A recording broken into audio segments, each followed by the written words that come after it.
আজ March for unity কর্মসূচি পালনের ঘোষণা দিয়েছে বৈষম্য বিরোধী ছাত্র আন্দোলন। বিকাল ৩টায় কেন্দ্রীয় শহীদ মিনারে এই কর্মসূচি পালনের সিদ্ধান্তের কথা জানান মুখ্য সংগঠক হান্নান মাসুদ। বলেন, হাজারো শহীদ ও আহত যোদ্ধাদের আত্মত্যাগের স্বীকৃতি ও আকাঙ্ক্ষার দলিল জুলাইয়ের ঘোষণাপত্র। তাই ঘোষণাপত্র প্রণয়নের ঐতিহাসিক দায় জুলাই গণ অভ্যুত্থানের নেতৃত্বদানকারী সংগঠন বৈষম্য বিরোধী ছাত্র আন্দোলনের উপরে বর্তায়। এই লক্ষ্যে পূর্ব ঘোষণা অনুযায়ী সকলকে বিকেলে শহীদ মিনারে জড়ো হওয়ার আহ্বান করেন ছাত্র আন্দোলনকারীরা, যেখানে ঘোষণাপত্র কেমন হবে তার একটি রূপরেখা প্রণয়ন করবেন তারা। বছর শেষের খুশি নগদে হবে বেশি। নগদ পেমেন্টে নির্দিষ্ট ক্যাটাগরির কেনাকাটায় ৩০০ টাকা পর্যন্ত ক্যাশব্যাক।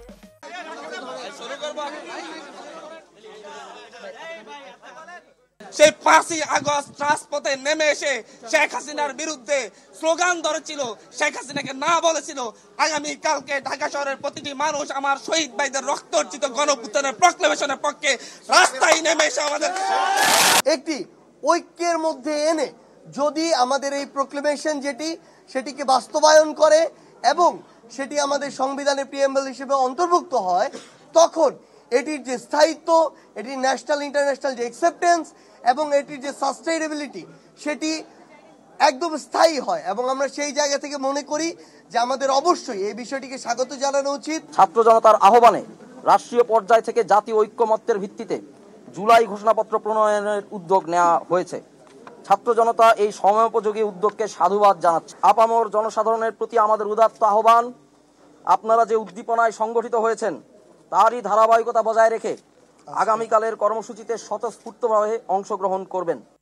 বছর শেষের খুশি নগদে হবে বেশি। নগদ পেমেন্টে নির্দিষ্ট ক্যাটাগরির কেনাকাটায় ৩০০ টাকা পর্যন্ত ক্যাশব্যাক।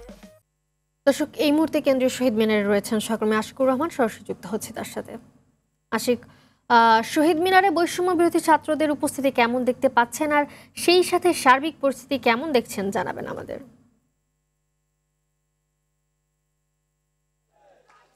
মালিহা, ধন্যবাদ আপনাকে। আপনি জেনে থাকবেন গেল মধ্যরাতে যে সমন্বয়কদের যে বৈঠক হয়েছিল, বৈঠক শেষে যেমনটি ঘোষণা দিয়েছিলেন সমন্বয়ক হান্নান মাসুদ, তিনি বলেছিলেন যে আমরা শহীদ মিনারে একত্রিত হব। সেই ডাকে সাড়া দিয়ে কিন্তু অলরেডি আমরা যেমনটা দেখছি যে মৌলভীবাজার থেকে বৈষম্য বিরোধী ছাত্র আন্দোলনের একটি দল কিন্তু এরই মধ্যে শহীদ মিনারে এসে উপস্থিত হয়েছেন।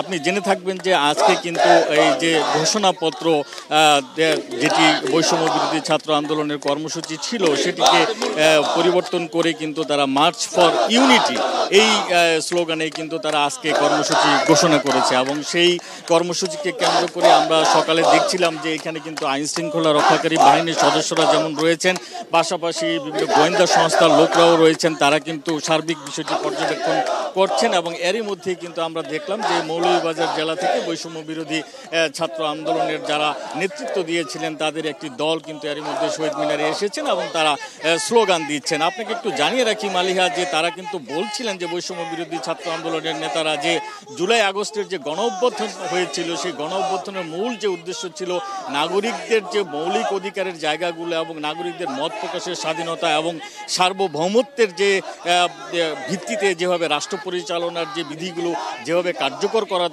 কথা, সেই জায়গাগুলোতে যে ঘাটতি রয়েছে সেগুলো তারা সংশোধন করতে চাচ্ছেন। এবং তারা বলছেন যে জুলাই আগস্টের এই গণ অভ্যুত্থানকে অনেকটাই রাজনৈতিক দলগুলো তাদের সাথে মত পার্থক্য বা মতকে পৌঁছতে পারছে না বিদায়ী কিন্তু এক ধরনের ধূম্র জাল তৈরি হয়েছে এবং সেটি থেকে কিন্তু তারা রাজনৈতিক দলগুলোকে বেরিয়ে আসার আহ্বান জানিয়েছেন। এবং তারা বলছেন যে গেল 53 বছরে যে বস্তা পচা রাজনীতি যেভাবে চলেছে সেভাবে আসলে চলতে দেওয়া যায় না এবং রাজনৈতিক দলগুলোকে তারা একটি সীমারেখা দিয়ে দিতে চান যেটি জনগণের স্বার্থে কার্যকর হবে। মালিহা, এই ছিল আমার কাছে কেন্দ্রীয় শহীদ মিনার থেকে এখনকার মতো সর্বশেষ খবর। ধন্যবাদ আপনাকে।